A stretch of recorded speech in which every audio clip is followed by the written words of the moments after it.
So just put a smile on your face and go out there and do everything in spite of the haters. Do everything in defiance of the haters. And the joy that you get from that is unparalleled. It's amazing. I could crack salt and pepper on it and have it for dinner. It's so good. Welcome back to Unpacking the Closet. I'm Geri. And I'm Caitlin. And this is the season of connection, all about queerness, culture, and the joy we build through community. Today we are talking about storytelling, specifically what it means for queer people, for outsiders, for anyone who has ever picked up a book and thought, there's no one in here who looks like me. And what you do when that's the case. Do you put the book down? Do you write your own? Do you hold space for others to write theirs? Our guest today has done all three. Kestral Gaian is a UK-based author, playwright, poet, and performer. And yes, we will be drawing the parallels of what's happening in the US right now because the conversation is not optional for us. We welcome you to the show. Yay! Thank you so much for being Thanks so much. here.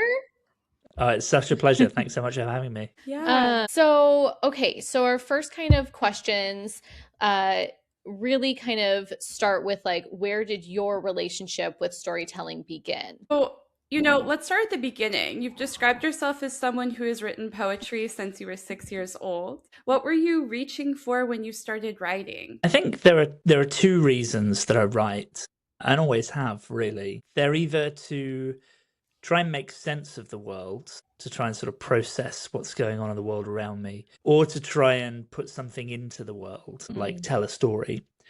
And for me, there are two kind of distinctly different modes of writing that do that. Poetry for me is how I make sense of the world. I only write poems to try and work out situations and how to live. It's my processing. It's like having a little CPU outside of my brain writing poetry. It's how I make sense of pretty much anything, whether it's a social interaction or a room that I'm in or a city that I find myself in. And that really is where I started when it came to writing. I didn't realize what I was doing was writing poems at first, but I just started writing and I just had to keep writing. I couldn't stop, really, trying to make sense of the world through writing it down. But once I got a bit older and I started realizing that there was imagination in me as well, actually, I started writing stories and telling stories as well, whether that was just a small embellishment on real life or whether that was moving forward into full-blown kind of world building and storytelling. Yeah, it's kind of, I feel like, especially in the queer community, we talked about this in our last episode that we did as well, that a lot of queer kids, we have to kind of find almost like a side door to like express ourselves, right? Like a lot of times the normal door everyone else walks through is kind of locked for us. So it's almost like we find this little side quest, and a lot of time it is something creative. It is something that lets us like let those creative juices flow. So it kind of almost sounds like writing was that side door for you. It was that path that you found to kind of express yourself and make sense of everything. Yeah, very much. I think there's always been this kind of need for self-expression, this kind of need for storytelling that's been busting out of me. And I think a lot of queer young people experience that as well, a sort of inane creativity that comes with being part of the queer community that is beautiful to see. And I think so much of that comes from that feeling of otherness, that feeling of difference. And I think it's really telling that no matter how oppressed our communities are and no matter how few role models there are, this kind of idea that being gay is fabulous, that being queer has kind of glitter and sparkles to it is amazing and wonderful. And that kind of camp flamboyance you see throughout history, even looking back to queer figures sort of 1,000, 2,000 years ago. That kind of extravagant, flamboyant, camp way of living is kind of sewn through our history, and I think that's kind of wonderful. Yeah, it's really beautiful. I mean, I so relate to that. I feel like a lot of us feel like even if we're not visibly queer, but a lot of us are, and some of us are not. And even if you're not visibly queer, you're feeling like you're on the outside of other things. And so being able to relate to other people, I think in that kind of creative way, really getting down to like the emotional reality that we as humans face is a way that all people can kind of relate to that feeling of being on the outside. Yeah, absolutely. I'm really curious about 28. For the US listeners out there, Section 28 was a UK law that passed in 1988 that made it illegal to promote homosexuality in schools. It wasn't repealed until the early 2000s, from what I've read. And that's like almost 15 years of an entire generation of queer kids growing up with no reflection of themselves in education.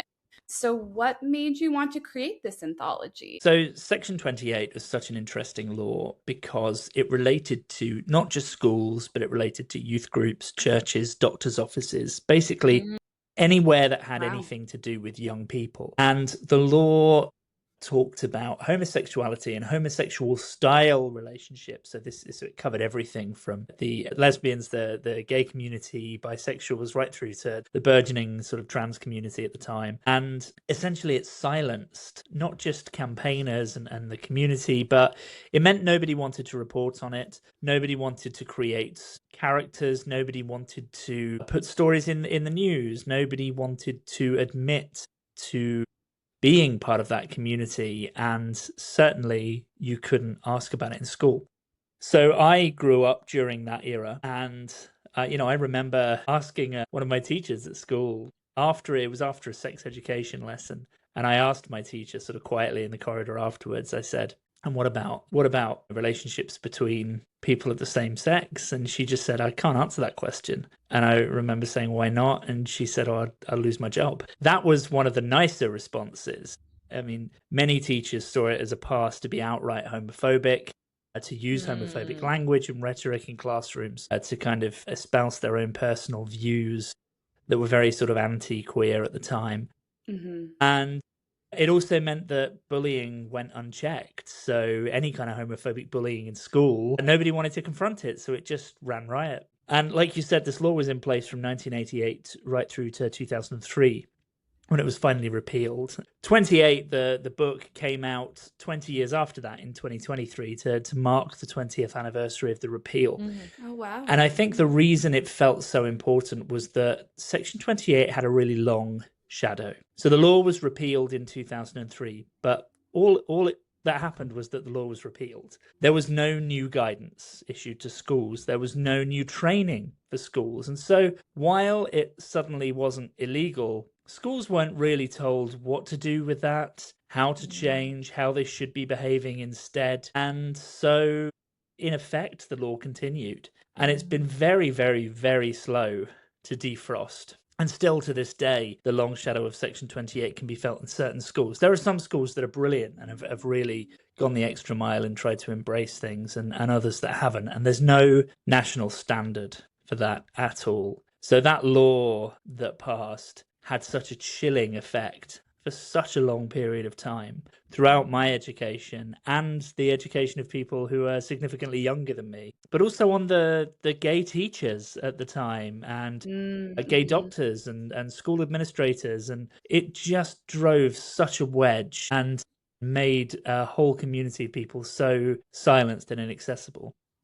One of the things that I realized when I grew up was that this law even existed, because you don't know that you're being silenced when you're being silenced some of the time. I didn't know what Section 28 was when I was living through it. It was only afterwards. And so this book came about because I realized there were people like me that had experiences of Section 28. And the best way I could think to combat that silencing effect was to bring these stories together and try to shine a spotlight on them so that people could know what happened, what it was like, the impact that it had on people. Yeah. You gave people a voice. Yeah, exactly. We all gave each other a voice through that book. There we go.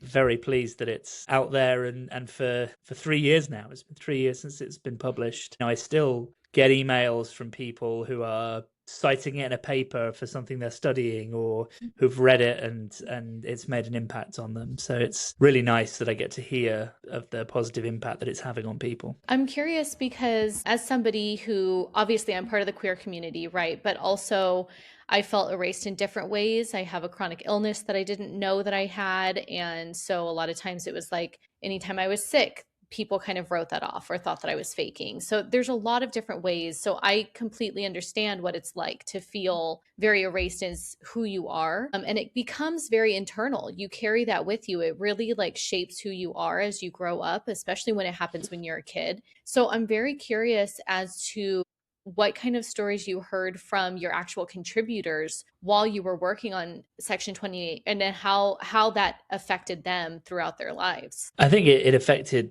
people in different ways. There were people who kind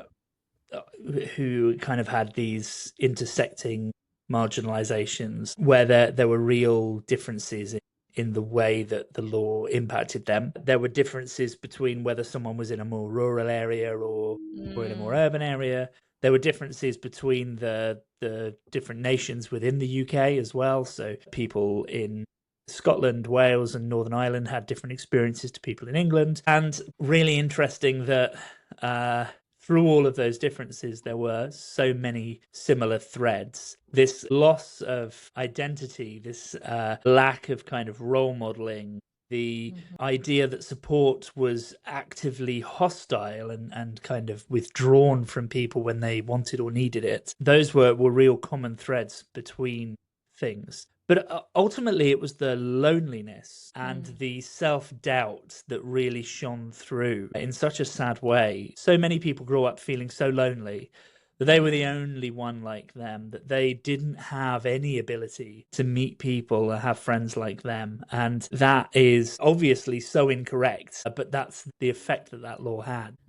Well, it creates a sense of shame. Because that's what the overarching idea of laws, like it's control, and how do you control people is through making them feel shameful, like they don't have any power or anyone else to rely on. And we're really seeing that play out, I think, today, both in the US and the UK, because I know there's been some laws coming forth around transgender folks and other marginalized communities in the UK right now, and that we're seeing very similar experiences here in the US. I'm not sure exactly how the UK functions in terms of individual laws between the countries, but in the US, similarly in the states, I imagine, where we have overarching laws, and then we have different laws within the state. So some are safer than others for trans and non-binary and queer people. It just feels like history is kind of repeating itself. Yeah. It is interesting because we've never had a more divided, a more different set of laws between the nations within the UK. Typically in the past, it's all been very uniform. There was a huge move to devolve powers in the late 90s towards the independent parts of the United Kingdom. And the last 20, particularly with things like Brexit, have only gone to really strengthen some of that. Really, when you look at things like the Brexit referendum, the only nation in the UK that wanted to leave the EU was England. And Scotland and Wales and Northern Ireland all voted not to, but of course the referendum was UK-wide, and so that has really deepened divisions between the nations and fueled a desire for kind of difference in laws. And I live in Scotland, where the laws are very slightly different than in England. And so even just across this very soft border between England and Scotland, I am safer as a non-binary person than I would be in England, which seems so strange to me because we grew up being told we're all part of the same country, and here we are with differences in the devolved nations now. Yeah, that's very much what we're seeing right now. Geri Lynn and I are honestly very, very lucky to be in California, and specifically Southern California, when everything that's happening in the US right now is happening, because we are so much safer in California than we are, say, in Oklahoma. We have a lot more like protective laws here, and even, not to say that the laws aren't affecting people on a deeper level. I work as a social worker, and part of I work specifically with the queer community at the center here, and it's tough. I think too, I don't know, I'm also an educator because I work as a adjunct faculty, and a lot of these narratives that you're talking about how that affects people based just on their education, something that we all have to go to school. It's part of, I am imagining, part of the law in the UK too, that kids go to school regardless of where you are, and then you're left out of that space. Mm-hmm. As a teacher myself, I don't work with youth, I work with adults in a clinical psych program, but I'm just seeing it across the board because I remember being a kid and not having any of that in my education. Unfortunately, here in the US, it's not required, and in some places even banned, to talk about queerness, even in some places to talk about race and other really important topics. Are being erased here and then. So I think it's so important that we have these different narratives, especially from Western countries, explaining the harm as well as how that has affected us personally and as adults, kids that become adults rather. Yeah, not a fun topic, but unfortunately, I think so important. Yeah, it is so important, but it makes me sad every time we have to talk about it. I'm like, I know. It's super important to keep talking about these things, because if we don't keep talking about them, we risk forgetting that these are fights we have to have. One of my favorite quotes from the height of the AIDS crisis is that in the morning we go to funerals, in the afternoon we go to protests, and in the evening we go to party. And I think it's a reminder that in all things, even in dark times, you have to show up for the protests. You have to do the grieving. You have to do the protesting. We have to do the shouting. We have to do the fighting for reform. But we absolutely cannot forget to find joy in ourselves, in our identities, in our communities, and in the things that queer people create and love and do, because without the joy, the fight is so much harder. Yeah, no, 100%. Our whole last season, that's what we were focusing on, was like finding the joy. The election had just happened, and there was just a lot going on, and it was heavy. Our first season was very heavy. We were very I guess almost clinical and like educational with our content. And we were like, okay, how do we now still show up for the community with our content and still educate others? But how do we do it in a more joyful lens? Because we need to bring that. We're seeing too many people are watching the news, and us included, right? Recording this podcast. You're constantly bombarded with all of this negative information, and it directly affects you and your community. And then you don't want to hop onto a podcast and have it also be bringing that same energy. You need other things, just like you said, to find joy. You need to have an outlet to make sure that you're still celebrating and still finding reasons to be happy. And what are some of the joyful things that you do? Yeah, it sounds like writing is definitely an outlet. I imagine that's joyful, but I mean, the floor is open. What do you do to keep the queer joy going? Oh, well, so yeah, writing is one of the most joyous things in my life. I adore writing, whether it's a poem or a story. Writing makes me happy, which is, I'm so lucky that I get to do so much of it these days, which is great. Food is another thing that makes me happy. Love food. I will always ask anyone what their favorite sandwich is, and I will then go and make that sandwich. I'm a huge sandwich fan. Anything is elevated when it's stuck between two slices of bread, if you ask me. But just finding joy in my surroundings as well. I'm really lucky. I live on the coast in Scotland. I can go for a walk on the beach. I can see the sea. I've got some amazing countryside nearby. And even on days where I don't feel like engaging with any of that, I can sit with my cat and look out over the sea, and it's beautiful. So I think just finding joy in the world around me is something that gives me a lot of energy. Reading and writing and just getting out into nature as well. Yeah, I was going to say your work really spans, you have a very wide arc. You have poetry, you have theater, voice acting, like all sorts of things that are on top of the writing that you do. And it seems like that, whether you're conscious or not, is a little bit of like an act of resistance for you. Do you feel like doing all of those things does kind of help? Absolutely. I always say that I get bored very easily. I think the truth is I don't like being particularly idle.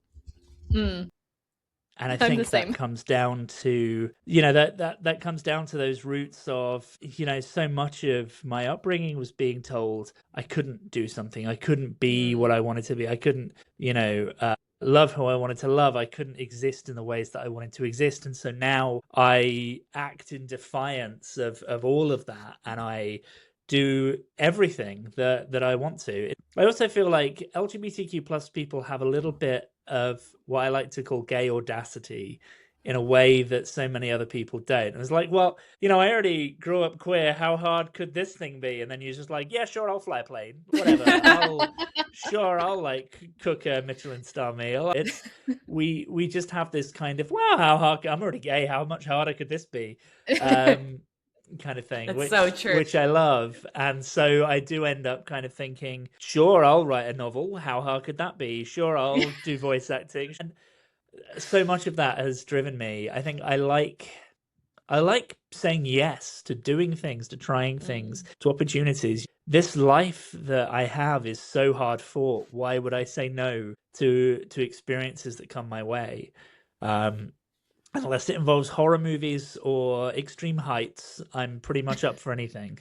I'm so with you there. I love literally that. The two things I hate: horror movies and extreme heights. My wife wants me to jump out of a plane with her, and I'm like, why? Why would I willingly? Alla did Absolutely that. not. My wife jumped out of a plane before I met her. Otherwise, it would have been a no for me. But yeah, I don't get it. But some people love it, and that's fine. Some people want to jump in the ocean with sharks, and that's not me either. Yeah, I do want to jump in the ocean. I have jumped in the ocean with manta rays, and I do want to jump in the ocean with like dolphins, which I've been told by other people are just as crazy as wanting to jump in with sharks, because apparently dolphins are actually fairly feral, and like you never know what their next move is going to be, and they've been known to like actually injure people. This is my nightmare, I hope you know. I've been stung by a jellyfish, and that was enough for me. I was like, no more. No, thank you. I love the idea of swimming in the sea, and as much as I live on the coast, I can't do it because we have swarms of jellyfish here. Really? Yeah, like you can't go more than 3 meters into the water without it just being jellyfish county. The whole thing, it's all jellyfish. So don't swim in the sea off the west coast of Scotland. I never knew that. They really. I got stung like all over my legs and arms in Georgia, and I was like, I had a delayed reaction where I was literally allergic a week later. And then I had to go on antibiotics because in California, you don't get that. You can swim in the ocean and not run into a jellyfish, or you do occasionally, but it's infrequent. So they were like, where did you get this done? I'm like, I was in Georgia during jellyfish season, but none of the locals warned me. That was my own fault. I should always do research before you jump into the ocean. Every season is jellyfish season here. Wow. That's crazy. I never knew that about Scotland. How interesting. I didn't know that either. I always think it's this cold. Little section of the west coast of Scotland. It's just all jellyfish, and jellyfish can survive in different climates, so it's not we just worth. You just made Geraldine even more. She like cringed. Never getting into the ocean again. I'm telling you, not beyond my feet. Oh, I'm a pool girl, California. You know, pools. We get into pools that are right by the ocean, and then we look at the ocean. I look at the ocean from afar. The sand is good. The sand is fine. I love this, but I think you're right with that, like queer resilience, is we're kind of like, you know what, why not? And I think there's something to be said of saying yes. I think there's a lot of things in this world that just tell us no, why, like, you can't do that because of XYZ, and why not just say yes more often and try something new. Yeah. Yes. Yes.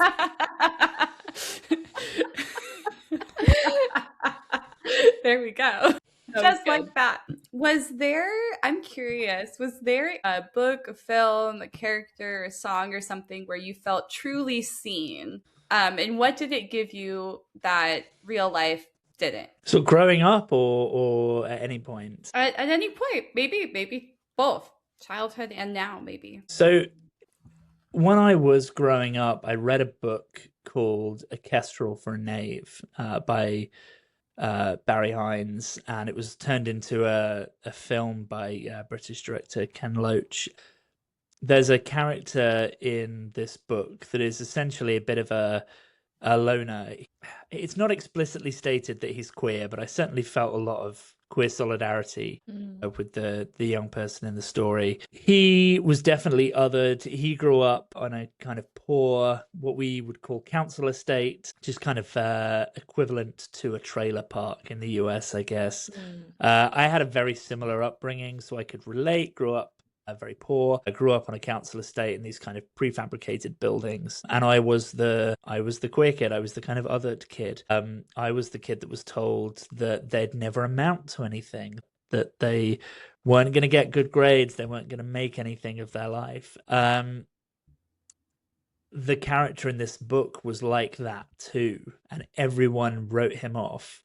And then he made friends with a kestrel, with a bird, who, and he felt this kind of incredible bond and solidarity with this kestrel, and it kind of drew him out of his shell and gave him confidence and gave him this ability to kind of exist in the world and this capacity for love in a way that he hadn't had it before. And I think that was a really beautiful story, and I saw myself in that book a lot. It gave me a lot of joy, which is fantastic, I think, at that age. That's beautiful.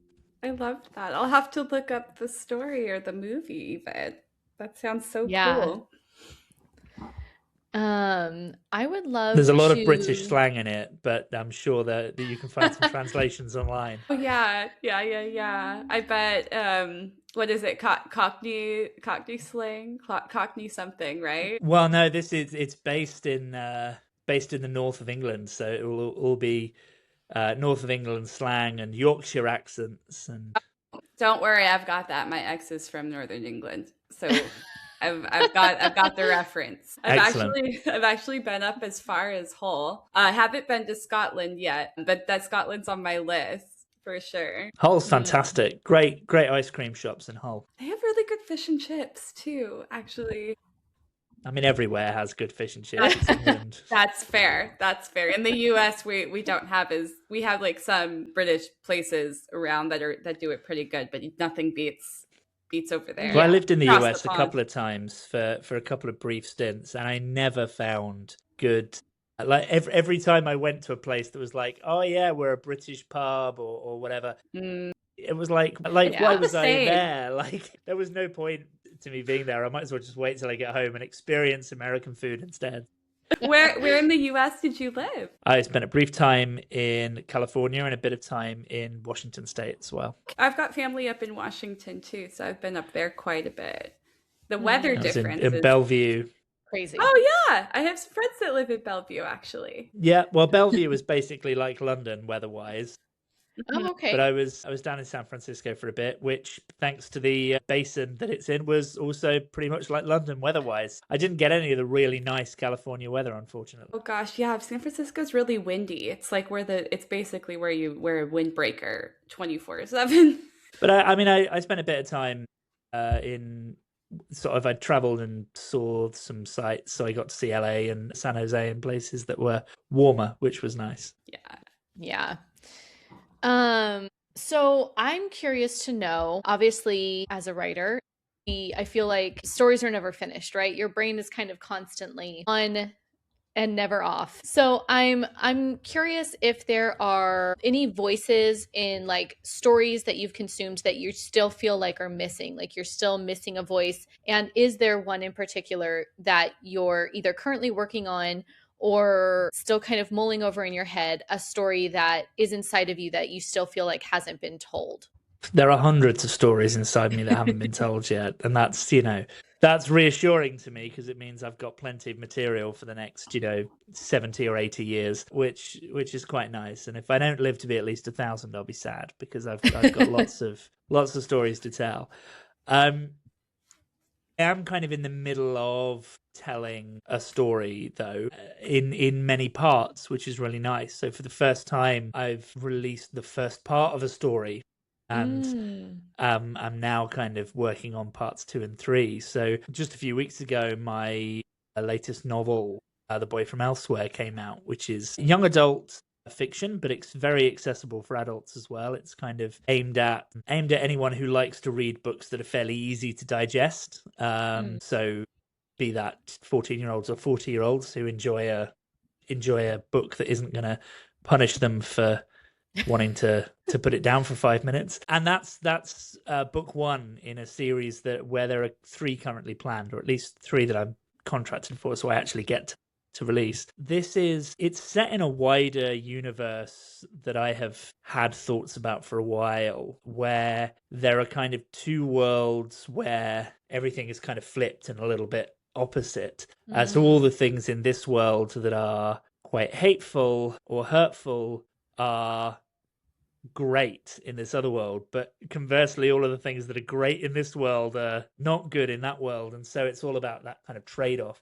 But in the Boy from Elsewhere, there are kind of a cast of 4 characters who find themselves having to explore the differences between these 2 worlds. And the first book is really them coming together and understanding how their kind of different but all equally different queer identities intertwine with that, and how that kind of comes up against that. And then the next 2 books delve into that even further, and how some of those things have an impact on upbringing and the way that lives go and the opportunities people get, things like that. I actually am one of those people, like that target audience, where I don't always want to have to sit there. Like, I'm not always looking for a Lord of the Rings style fantasy novel. I don't always want 3 pages of explanation on the Hobbit door before I get into anything else.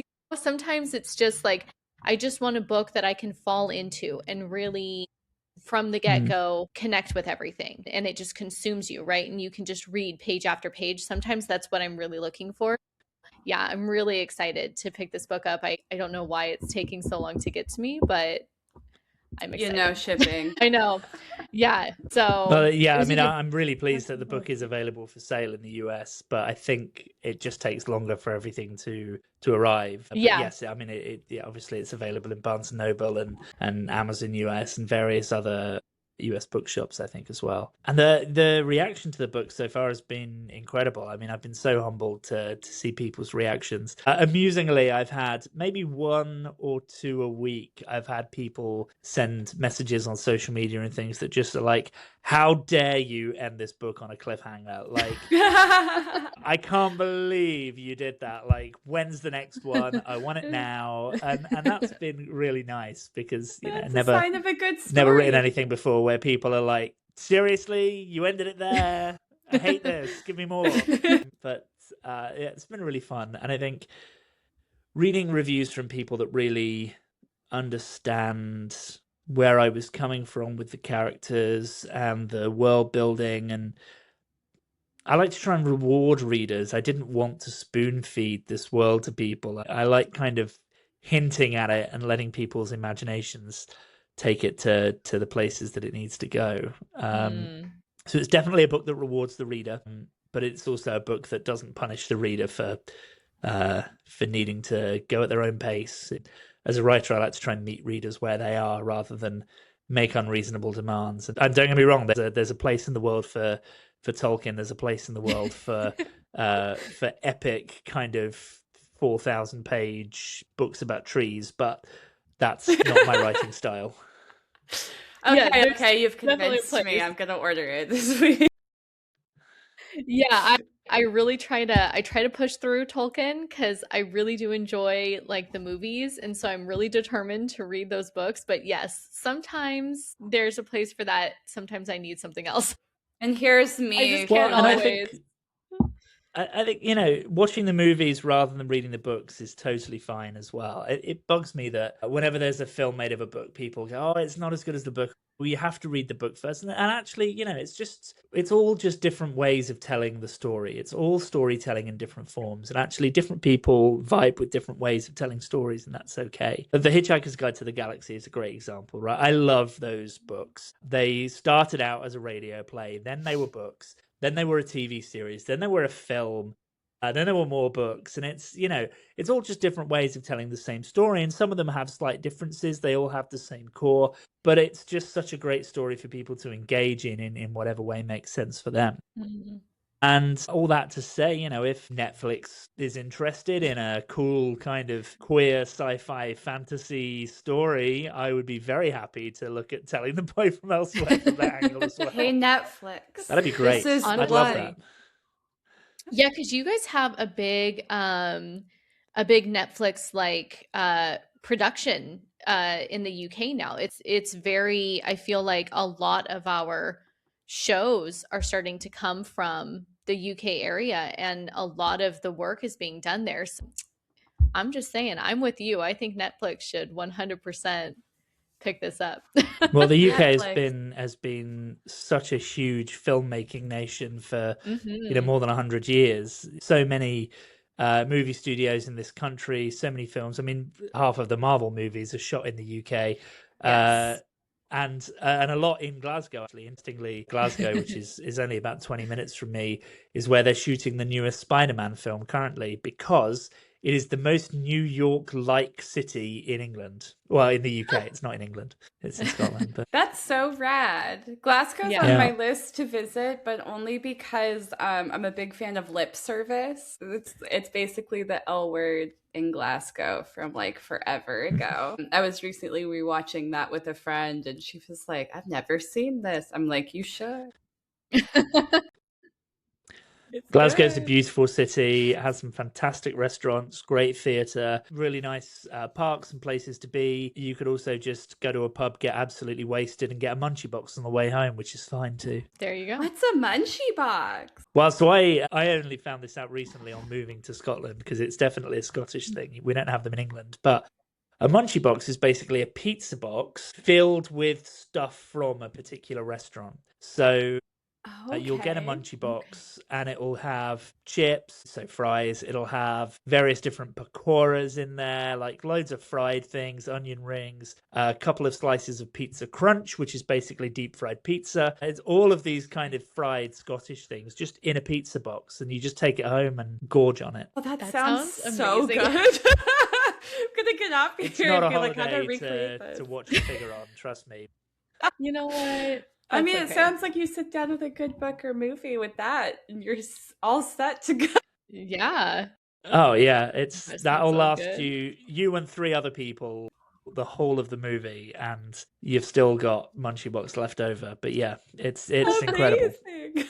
So I'm curious because I know we're running low on time, but do you have any advice for young writers, young queer folks out there who are just listening and getting started on their own journey of identity or writing? I mean, the number one piece of advice I can give anyone is that you're amazing, right? I mean, you absolutely have days where you don't feel like you're amazing. I have them as well. Being alive and being a queer person who gets to live and exist in the world, no matter how hard that world is right now, is so incredible. All of the things that we can do, all of the opportunities and possibilities out there, everything that we can say yes to in spite of, in defiance of the world that we live in right now. There's power in that and there's joy in that. And that is an incredible thing to realize and to do. So just put a smile on your face and go out there and do everything in spite of the haters. Do everything in defiance of the haters, and the joy that you get from that is unparalleled. It's amazing. I could crack salt and pepper on it and have it for dinner. It's so good. And to anyone that's just kind of wondering, well, here's a thing that I think I love that I want to do, just do it, just try it, just start. The hardest thing is starting sometimes, and that's tough, but you absolutely can do it. If you can live in this world, given what this world looks like and how it is, then you can do anything. So do it. Just absolutely do it. Oh my gosh, that was I like think I the needed that best advice. ending. We're both like, okay. Keep showing up even when it's messy. We'll see you next time in the closet.